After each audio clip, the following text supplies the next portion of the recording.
ഇന്നത്തെ വീഡിയോ ഒരു സ്നാക്കാണ്. പൊട്ടാറ്റോ കോക്കനട്ട് പോളയാണ്. നല്ല ടേസ്റ്റി ആയിട്ടുള്ള ഒരു പോളയാണിത്. ഈ ഒരു റെസിപ്പി എൻ്റെ ബെസ്റ്റ് ഫ്രണ്ടായ ഷെനുത്താൻ്റെയാണ്. എൻ്റെ വീഡിയോസൊക്കെ എപ്പോഴും കണ്ട് സപ്പോർട്ട് ചെയ്യുന്ന ഒരാളും കൂടിയാണ്. അപ്പോൾ വീഡിയോ കാണാം. ഇതിനു വേണ്ടി ആദ്യം തന്നെ ഒരു പാൻ വെച്ച് അതിലേക്ക് 1/2 കപ്പ് തേങ്ങ ചിരകിയത് ചേർത്ത് കൊടുക്കാം.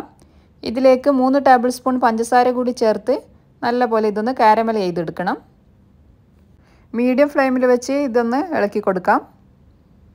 ഒരു ഗോൾഡൻ ബ്രൗൺ കളറായാൽ ഇതിലേക്ക് കുറച്ച് നട്ട്സും കൂടി ചേർത്ത് നന്നായി മിക്സ് ചെയ്ത് ഇതിൻ്റെ തീ ഓഫ് ചെയ്യാം. ഇതിപ്പോൾ ഇവിടെ റെഡി ആയിട്ടുണ്ട്. ഇനി ഇത് മാറ്റി വെക്കാം.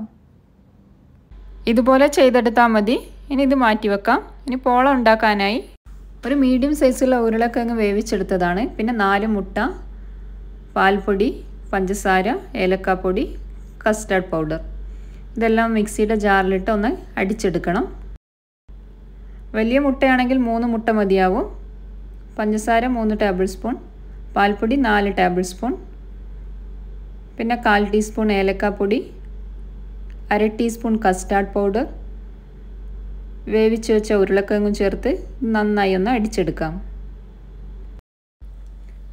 ഇതിപ്പോൾ ഇവിടെ നന്നായി അടിച്ചെടുത്തിട്ടുണ്ട്. ഇനി ഒരു നോൺ സ്റ്റിക്ക് പാത്രം വെച്ച് അതിലേക്ക് കുറച്ച് ഗീ ഒഴിച്ചു കൊടുക്കാം. എല്ലാ ഭാഗത്തും ഒന്ന് സ്പ്രെഡ് ചെയ്ത് കൊടുക്കാം. ഇതിലേക്ക് ഈ മിക്സ് ഒഴിച്ചു കൊടുക്കാം. ഇത് കുക്ക് ചെയ്യുമ്പോൾ ഇതിൻ്റെ അടിയിലൊരു ഓൾഡ് പാൻ വെച്ച് അതിൻ്റെ മുകളിൽ ഈ പാത്രം വെച്ചിട്ട് കുക്ക് ചെയ്തെടുക്കാം. അടിഭാഗം കരിഞ്ഞു പോവാതിരിക്കാനാണ് അങ്ങനെ ചെയ്യുന്നത്. പകുതി ഭാഗം കുക്കായാൽ ഇതിൻ്റെ മുകളിലായി നമ്മൾ നേരത്തെ തയ്യാറാക്കി വെച്ച തേങ്ങയുടെ മിക്സ് ഇട്ട് കൊടുക്കാം. ഇനി ഇത് അടച്ച് വെച്ച് വേവിച്ചെടുക്കാം. ചെറിയ തീയിൽ വെച്ച് വേവിച്ചെടുക്കണം. ഇതിപ്പോൾ ഇവിടെ റെഡി ആയിട്ടുണ്ട്. ഇനി ഇത് ചൂടാറിയതിന് ശേഷം ഒരു പ്ലേറ്റിലേക്ക് മാറ്റി കൊടുത്തിട്ടുണ്ട്. പെട്ടെന്ന് ഉണ്ടാക്കിയെടുക്കാൻ പറ്റിയ നല്ല ടേസ്റ്റി ആയിട്ടുള്ളൊരു പോളയാണിത്. കോക്കനട്ട് കാരമൽ ചെയ്തതുകൊണ്ട് തന്നെ ഒരു പ്രത്യേക ടേസ്റ്റ് തന്നെയാണ്. പോള ഇഷ്ടപ്പെടുന്നവരുണ്ടെങ്കിൽ ഉറപ്പായിട്ടൊന്ന് ട്രൈ ചെയ്ത് നോക്കുക.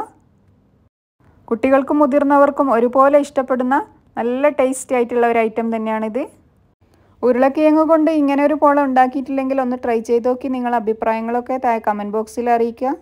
വീഡിയോ ഇഷ്ടമായാൽ ലൈക്ക് ചെയ്യാനും അതുപോലെ ഫ്രണ്ട്സിനും ഫാമിലിക്കെല്ലാം ഒന്ന് ഷെയർ ചെയ്ത് കൊടുക്കാനും മറക്കല്ലേ. എൻ്റെ റെസിപ്പി ട്രൈ ചെയ്ത് സെൻഡ് ചെയ്ത് തന്ന ഫോട്ടോസ് ഞാൻ ഇതിൽ ഇൻക്ലൂഡ് ചെയ്യുന്നുണ്ട്. അപ്പോൾ അതൊക്കെ ഒന്ന് കാണാം. സബ്സ്ക്രൈബ് ചെയ്യാത്ത ചാനൽ ആരെങ്കിലും കാണുന്നവരുണ്ടെങ്കിൽ ഒന്ന് സബ്സ്ക്രൈബ് ചെയ്ത് സപ്പോർട്ട് ചെയ്യണേ. ബട്ടർ ചിക്കൻ പോള കുറച്ച് പേരൊക്കെ ട്രൈ ചെയ്തിട്ടുണ്ടായിരുന്നു. നല്ല അഭിപ്രായം പറഞ്ഞിട്ടുണ്ടായിരുന്നു. അതുപോലെ ഇഫ്താർ സ്പെഷ്യൽ ഡ്രിങ്ക്സ് അതും കുറച്ച് പേരൊക്കെ ട്രൈ ചെയ്തതാണ്. ഇൻഷാ അല്ലാഹ് അടുത്ത നല്ല വീഡിയോ ആയിട്ട് കാണാം.